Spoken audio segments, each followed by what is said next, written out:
I will take number 1. Number 1, door number 1 is your choice. Yes. Jamie, will you please show Brian what's behind door number 3? Nothing. As you can see, there's nothing behind door number 3. For those of you playing at home, there's an important fact you should know, which is that whenever I open an empty door for the contestant, I know where the prize is, and I'm showing them an empty door on purpose. Your prize is either behind door number 1, your original choice, or door number 2.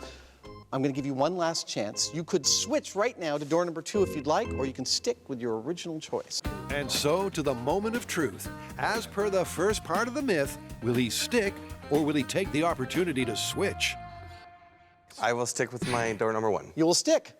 All right, how come?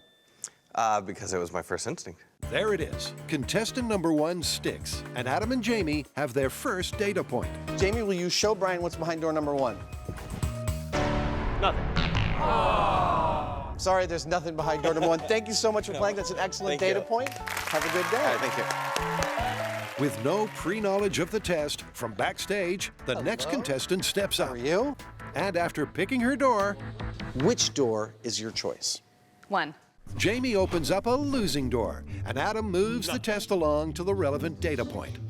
You can switch to door number 3, or you can stick with your original choice. What's it going to be? Are you going to switch or stick? I'm sticking. You're sticking.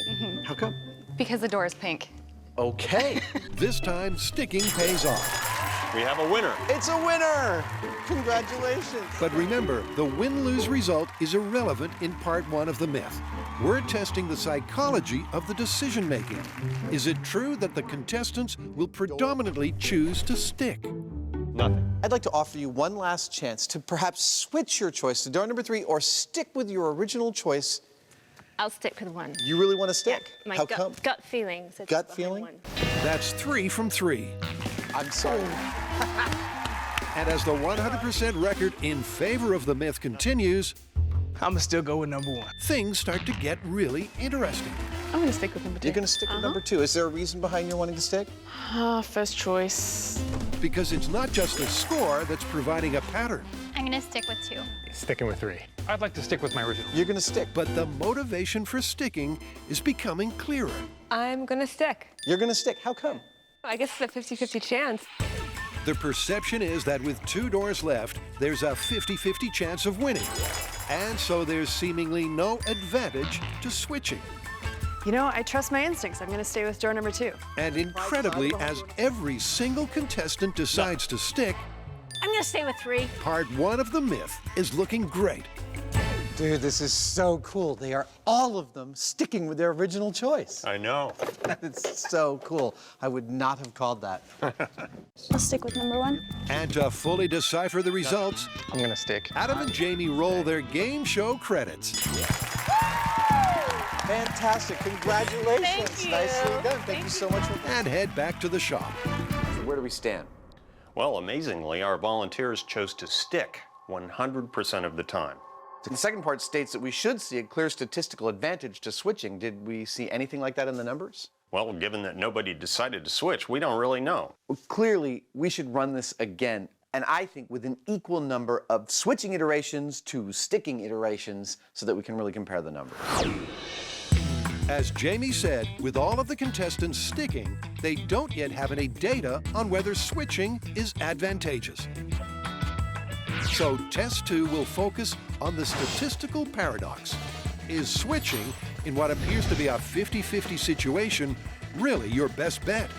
To find out, Adam and Jamie will collect a large and definitive sample of 100 data points with an elegant, mechanical mini game show setup.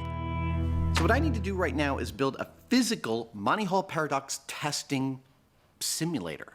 And it's a machine. I need to think of it like a machine because there's a lot of moving parts.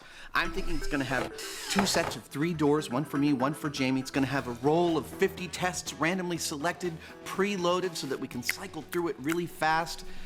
It's not going to be a simple build, but I think in the end it's going to be really cool. All right, let's bring it on in.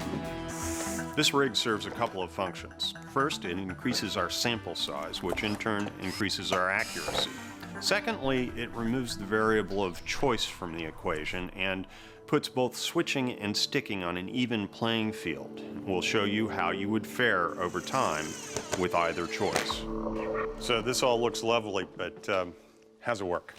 You and I are going to run through each of the tests, and each time we win, we take a red piece of paper and we thumbtack it up onto the board behind us. Okay. At the end, we should be able to see visually if there's a difference between me always switching and you never switching, and we should be able to count and compare the numbers. How do I think I'll do? Well, if the myth is true, Adam's gonna kick my butt. To find out, it's pick a door, take two. Test number 1, choose your door. I choose 1. I choose door number 2, open an empty door. I'm sticking. I lose. I am switching. I win! Whee! Unlike the previous test, I choose 1. I choose 3. Adam and Jamie are focusing only on the win-lose result. I'm sticking. I lose. I am switching. I win! Woohoo! The rules are exactly the same, Test number 3. except the stick or switch variable is removed. I'm sticking. Jamie always sticks, I lose. and Adam always switches. I am switching. I win! This is crazy. I can't keep winning like this. In addition, the large sample means that over time, I'm sticking. I lose.